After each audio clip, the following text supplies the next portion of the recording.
जल्दी जल्दी नमाज पढ़ने से गुर्बत आती है। खड़े होकर पानी पीने से गुर्बत आती है। मस्जिद से पहले बाहर निकल जाने से गुर्बत आती है। आस्तीन या दामन से मुंह साफ करने से गुर्बत आती है। असर के बाद घर में झाड़ू देने से गुर्बत आती है। दांतों से नाखून तोड़ने से गुर्बत आती है। फजर की नमाज के बाद फौरन सोने से गुर्बत आती है। सोचें, क्या उनमें से कोई आदत हमें मौजूद है? आज ही उसे बदलें और अपनी जिंदगी में बरकत और आसानी लाएं। जल्दी जल्दी नमाज पढ़ने से गुर्बत आती है। खड़े होकर पानी पीने से गुर्बत आती है।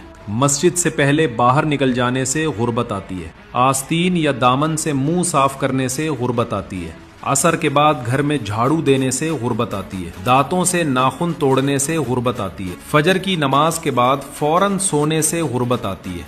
सोचें, क्या उनमें से कोई आदत हमें मौजूद है? आज ही उसे बदलें और अपनी जिंदगी में बरकत और आसानी लाएं।